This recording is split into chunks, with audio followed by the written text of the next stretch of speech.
नमस्कार दोस्तों, मैं आप लोगों का बहुत बहुत अभिनंदन करते हैं अपने classes Vikesh Yadav mathematics classes में। आज मैं इस वीडियो में 4.3 का सॉल्यूशन दूंगा। इसके पहले वाले वीडियो में इसका थ्योरी मैं दे चुका हूं। यदि उसमें कोई दिक्कत हो तो आप लोग कमेंट कीजिए, फिर हम उसे पुनः समझाने का काम करूँगा।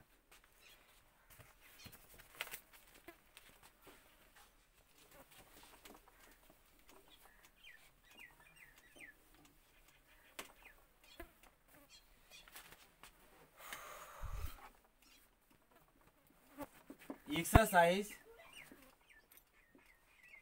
4.3 इसका देखिए, सबसे पहला क्वेश्चन का इंडिकेट है कि निम्नलिखित प्रत्येक में दिए गए शीर्ष बिंदुओं वाले त्रिभुज का क्षेत्रफल आप ज्ञात कीजिए। मैंने त्रिभुज के क्षेत्रफल, इस तरह के क्षेत्रफल आप 10 क्लास में बहुत निकाल चुके हैं, लेकिन यहाँ पे एक चीज़ छोड़ दिया है, एनसीईआरटी में मिस किया है। यहाँ पे उसको दिया रहना चाहिए था कि सारणी के प्रयोग करके त्रिभुज का क्षेत्रफल निकाले, लेकिन वो चीज़ दिया है नहीं। लेकिन आपको एग्जाम में दिया आता है तो वो बात दिया रहेगा। आईएससी में मतलब कि जब भी देगा त्रिभुज के क्षेत्रफल निकालने को तो सारणी के प्रयोग से ही देगा, लेकिन यहाँ पे छोड़ दिया है हम सारणिक से ही बनाएंगे, इसलिए कि इसमें आएगा तो सारणिक से ही आएगा। तो सबसे पहला क्वेश्चन में 3 क्वेश्चन है। पहला क्वेश्चन में 3 क्वेश्चन है, जिसमें एक बनाएंगे, 2 आप घर में अपने से बनाइएगा। यदि वो नहीं बनेगा तो आप कमेंट कर सकते हैं। एक नंबर गिवन पॉइंट्स, चाहे त्रिभुज के शीर्ष के नियामक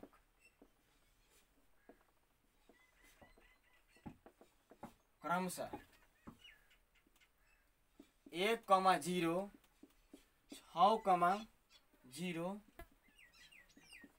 तथा 4,3। मैंने ये चीज आपको दिया है, त्रिभुज के 3 गो शीर्ष का निर्देशांक दिया है और कह रहा है कि सारणी के प्रयोग करके इस त्रिभुज का क्षेत्रफल आप निकालिए। तो थ्योरी में मैं दिया हूँ कि त्रिभुज के क्षेत्रफल 10 क्लास में जैसे होता था कि 1/2 x1 into y2 minus y3 plus x2 into y3 minus y1 plus x3 into y2 minus y1 minus y2। अब उसी को सारणिक रूप में हम बताए हैं, तो सारणिक वाला यूज करेंगे यहाँ क्लियरली।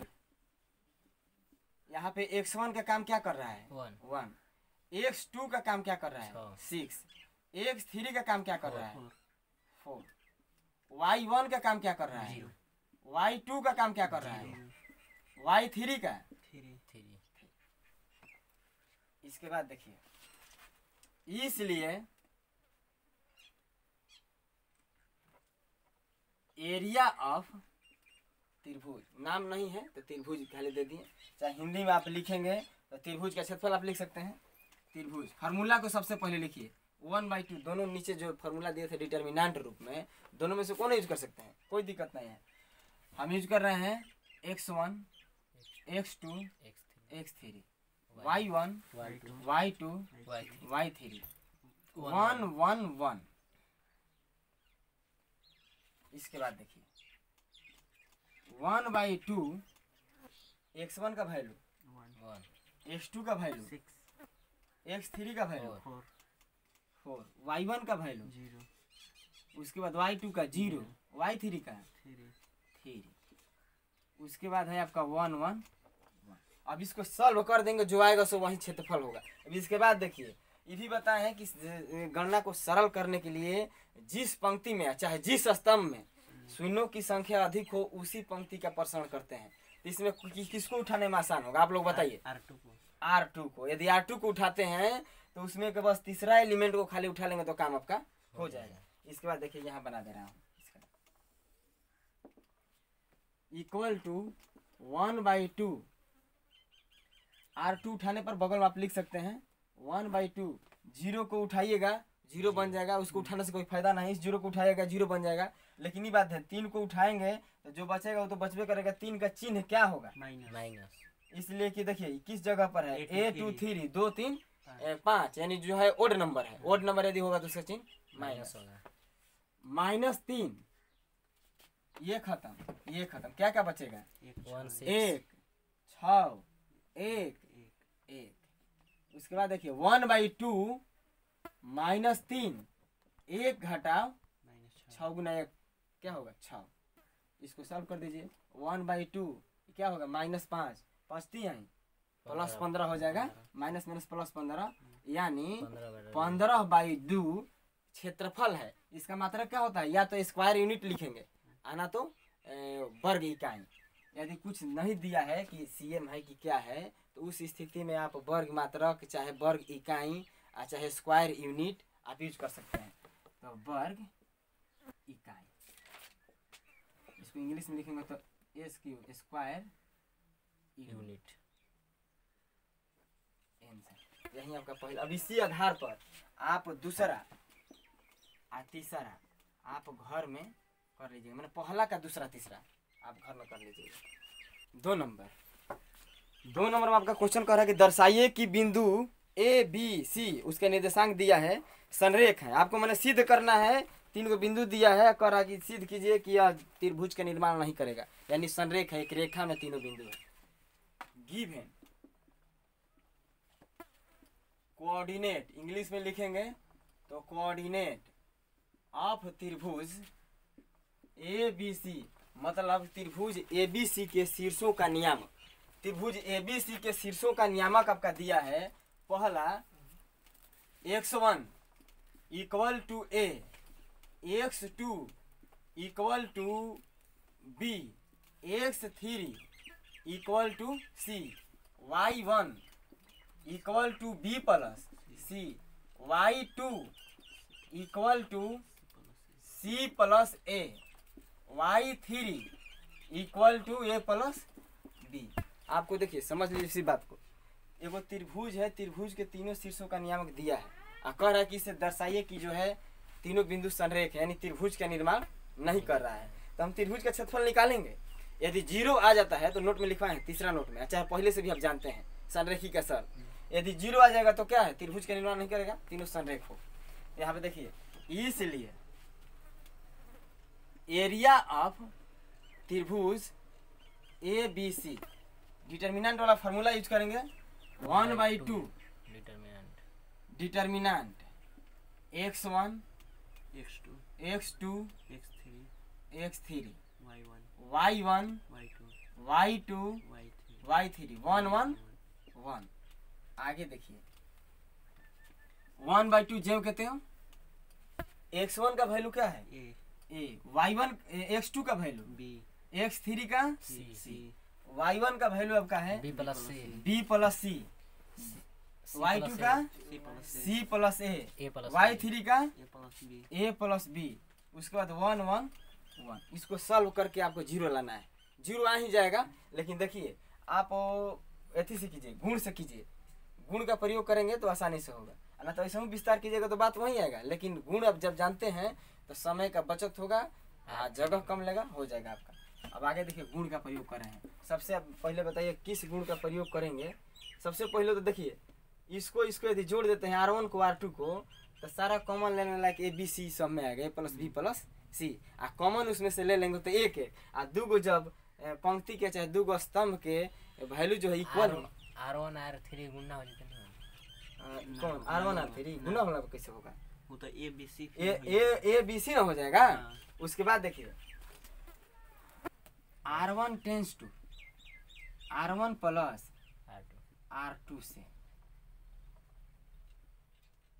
R2 से अब आगे देखिए इसके बाद हम यहाँ कर दे रहे हैं नीचे चाहे यहाँ देखिए 1/2 मतलब कि R1 R2 को जोड़ के R1 की जगह पर लिखना है A और B C तीनों को जोड़ेंगे तो क्या होगा A + B + C। यहाँ पे भी A + B + C होगा ना। एक ही बात होगा तीनों जगह A + B + C A + B या +C। उसके बाद बाकी सब जो कहते हैं B + C C + A C + A A + B A + B 1 1 1। अब देखिए R1 से हम A + B + C कॉमन ले लेंगे तो क्या बचेगा 1 1 1। तो 2 R1 R3 इक्वल होगा। जब R1 R3 इक्वल हो किसी भी सारणी के 2 पंक्ति चाहे स्तंभ इक्वल होते हैं तो उसका मान क्या होता है 0 होता है। गुना होगा तो सारा क्या बना देगा 0। अब यहाँ देख लीजिए 1/2 कॉमन ले रहे हैं R1 से, यहाँ लिख लीजिएगा कि R1 से A plus B plus C common common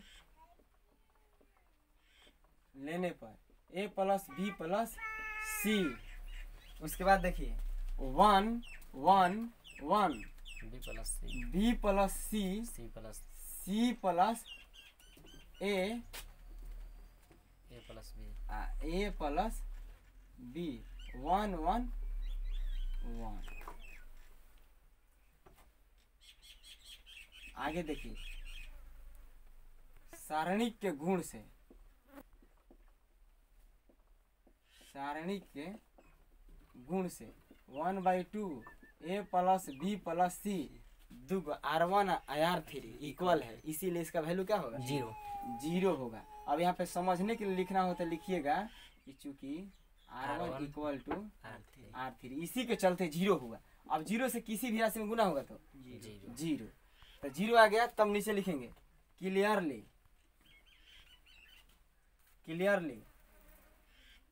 त्रिभुज भी से कैसे दिए गए त्रिभुज के शीर्ष, दिए गए त्रिभुज ABC के शीर्ष, ABC के शीर्ष संरेख होंगे।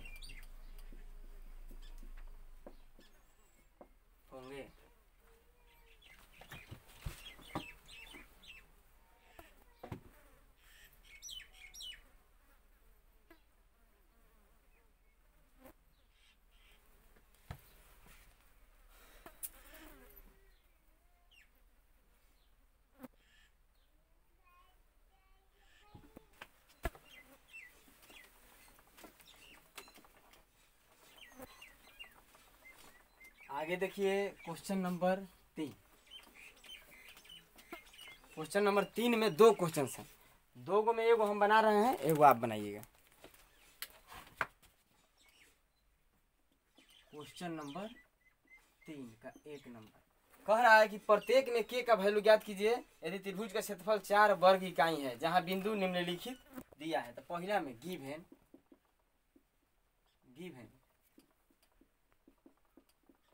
शीर्षों का नियामक क्रमशः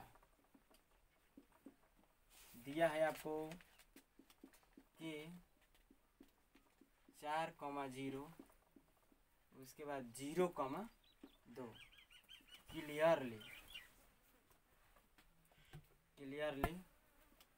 x1 बराबर k, x2 बराबर 4, x3 बराबर 0, y1 बराबर 0,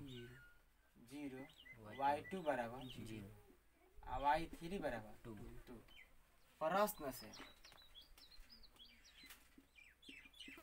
प्रश्न कर रहा है कि त्रिभुज का क्षेत्रफल जो है 4 वर्ग इकाई है।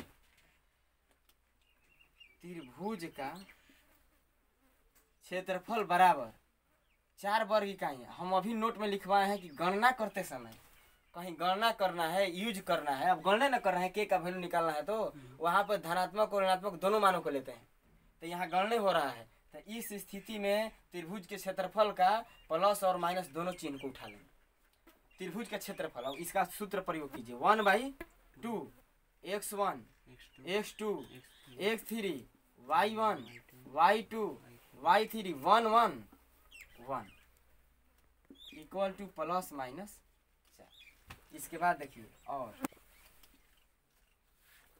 1/2 x1 का वैल्यू के, x2 का value 4 0 0 0 2 1 1 1 equal two plus minus 4। आगे देखिए और 1/2। अब इसमें देखिए किस पंक्ति का प्रसारण करेंगे तो सिंपल होगा। दूसरा R2 का यदि प्रसारण करते हैं तो सोचिए कि सिंपल होगा, एक ही बार में हो जाएगा। 2 को उठा लेते हैं, 2 का चिन्ह क्या होगा? माइनस 2, हाँ माइनस 2 ये उठाएंगे तो ये खत्म, ये खत्म। K4 1 1 K4 1 1 equal two plus minus 4।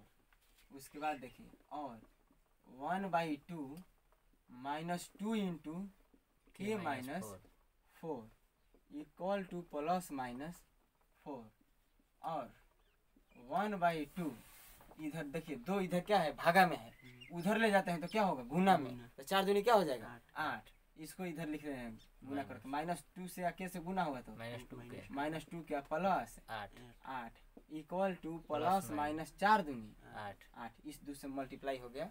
अब देखिए यहाँ पे प्लस है माइनस है, पॉजिटिव चिन्ह लेने पर यानी -2K प्लस 8 पॉजिटिव हाँ पॉजिटिव प्लस 8 को ले लेंगे। उसके बाद -2K बराबर 8 माइनस 0 -2 से गुण भागा लगेगा तो 0 यानी K बराबर 0। उसके बाद निगेटिव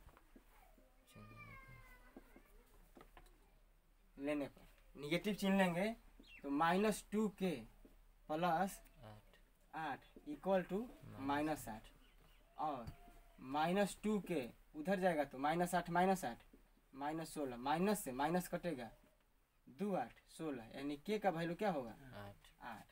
अतः K का वैल्यू 0 कमा 8। इसी तरह से इसका 3 का 2 नंबर भी आप बना सकते हैं। 3 का 2 नंबर इसी कैटेगरी से बना लीजिए।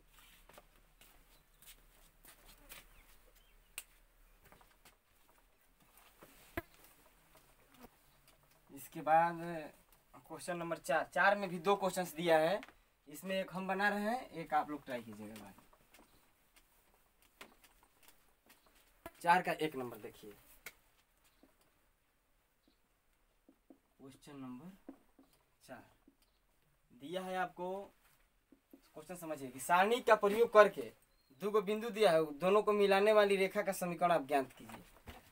गिवन बिंदु दिया है आपको, मान के चलिए A B, इसका निर्देशांक दे दिया है 1,2, B का निर्देशांक दे दिया है 3,6। एगो हम अपने से मान ले रहे हैं। यदि कोई 2 गो बिंदु से रेखा बना है, उस बीच में कोई भी बिंदु लेते हैं उस लाइन पर, तो वो तीनों बिंदु का वो भी क्या होगा उसी लाइन में होगा, यानी तीनों बिंदु क्या होगा संरेख होगा। तो हम संरेख करने के लिए एक बिंदु हम x y इस यहाँ पे मान लीजिए, नाम देना जरूरी नहीं है ये भी, ठीक ना। इसके बाद देखिए ये आपका दिया था, ये हम मान लिया, यहाँ पे लिख दीजिएगा मान। क्लियरली नाम भी आप दे सकते हैं ABC। क्लियरली त्रिभुज ABC के लिए x1 equal to 1, x2 equal to x, x3 equal to 3, y1 equal to 2, y2 equal to y, y3 equal to 6। माने ये को बिंदु लेने के बाद में 3 गो शीर्ष हुआ, तीनों शीर्षों को का लिख दिए जनरल फॉर्म में कौन क्या है। इसके बाद आपको समीकरण निकालना है। तो समीकरण निकालने का मतलब कि अब आप जानते हैं वी नो डैट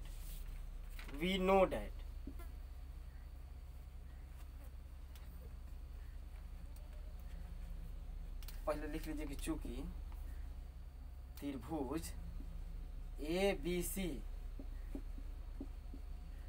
संरेख होगा ना, देखने से भी बुझा रहा है संरेख होंगे, इसलिए वी नो डैट हम जानते हैं कि जब त्रिभुज संरेख होता है तो त्रिभुज का क्षेत्रफल, त्रिभुज ABC का क्षेत्रफल बराबर 0। अब इसके बाद मैं यहाँ कर रहा हूँ 0। और अब त्रिभुज ABC के क्षेत्रफल के लिए सारे चीज हैं 1/2 x1 का वैल्यू हम डायरेक्ट दे रहे हैं 1। उसके बाद x2 x, x3 3, y1 2, y2 y, y3 6, 1 1 1 equal to 0। त्रिभुज के क्षेत्रफल का इधर फार्मूला लिख दिए, उसका वैल्यू रख दिए, सारे एलिमेंट रख दिए, उसके बाद इक्वल टू 0 इससे शर्त से। अब इसको सॉल्व करते करते हम इक्वेशन प्राप्त कर लेंगे। 1/2 देखिए गुना में उधर जाएगा तो भागा में भी जाएगा तो गुना 0 में 1/2 से गुना कीजिए चाहे भाग दीजिए, क्या होगा 0 बन जाएगा। तो इसको हटा दे रहे हैं। इधर देखिए अब इसको सिंपल करने के लिए एक लाइन लिख लीजिए 1x 3 2y 6 1 1 1 equal to 0। Simple मतलब गुण का प्रयोग कर दीजिए। गुण का प्रयोग करेंगे इसमें से मतलब C1 tends to C1 minus C2 and C2 tends to C2 minus C3 से। देखिए एक में से x घटेगा 1 माइनस x, 2 में से y घटेगा 2 माइनस, एक में से x जाएगा 0, x में से 3 घटेगा x माइनस 3, y माइनस 6, एक में से x जाएगा 0, 3 6 1। इसको करने से क्रिया करने से मेरा डिटर्मिनेंट आसान हो गया। 2 को 0 होगा, अब इसको उठाने से काम हो जाएगा। तो अब प्रसारण हम कर देंगे यहाँ से एक को उठाने पर, एक प्लस में उठेगा कि माइनस में, प्लस में ए 3 3 प्लस में उठेगा, यानी एक प्लस में उठेगा, ये खत्म 1 minus x minus 3 2 minus y minus 6 equal to 0। और देखिए इससे मल्टीप्लाई करेंगे 1 माइनस x y माइनस 6 घटाओ 2 minus y x minus 3 equal to 0। इतना पहले उतारिए, उसके बाद मैं पूरा कर दे रहा हूँ।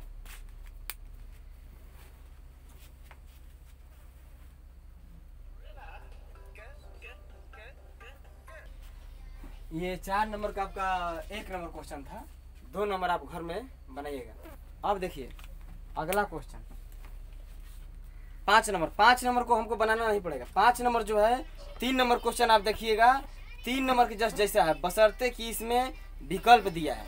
विकल्प उसका जैसे 0 8 आया था तो इसमें भी कुछ आएगा, अपना विकल्प में से देख के कर देना है। 3 नंबर क्वेश्चन के जैसा है, मैंने 5 नंबर जो क्वेश्चन आपका है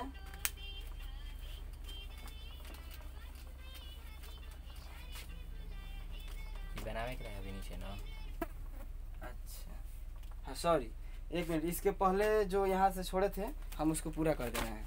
कितना था, कहाँ तक आया है देखो, इधर है शेष 4 को 1 का शेष जो छोड़े थे वहाँ से उसके आगे देखिए, और था वहाँ पे 1 माइनस वाई था, 1 minus X into y minus 6 minus x minus 3 X minus 3 2 minus Y equal to G. चलिए इसको सॉल्व कर दे रहा हूँ। मल्टीप्लाई कीजिए, क्या होगा y minus 6 minus x y plus minus x y या प्लस 6x। उसके बाद देखिए इससे इसमें गुना होगा तो क्या होगा 2x, माइनस से प्रभावित होगा तो माइनस 2x, इससे इसमें होगा तो माइनस एक्स वाई, माइनस से प्रभावित होगा तो प्लस एक्स वाई, 3 दूनी माइनस 6 यानी प्लस 6 प्लस 3y यानी माइनस 3y इक्वल टू 0। आगे देखिए एक्स वाई या एक्स वाई कट गया, प्लस 6 और माइनस 6 कट गया। उसके बाद चलिए माइनस 3y और y यानी माइनस 2y 6x में से 2x घटेगा 4x तो प्लस 4x इक्वल टू 0। इस दोनों में से कॉमन क्या है, -2 मान के चलिए कॉमन ले रहे हैं, -2 मत लीजिए, 2 ही लीजिए, minus y plus 2x equal to 0। इससे उधर भाग लगेगा तो 2x और माइनस वाई इक्वल टू 0। यही आपका क्या हुआ इक्वेशन है। इसी बेस पर आप दूसरा जो है घर में बनाइएगा। इसके बाद 5 नंबर क्वेश्चन आप देख लीजिए। 3 नंबर क्वेश्चन जो बनवाए हैं जस्ट उसी प्रकार का है, ऑब्जेक्टिव है। 3 नंबर के एकदम जस्ट जैसा है, 3 नंबर देख लीजिए कैसे बना है, उसी के अनुसार 5 नंबर भी आप लोग बना सकते हैं।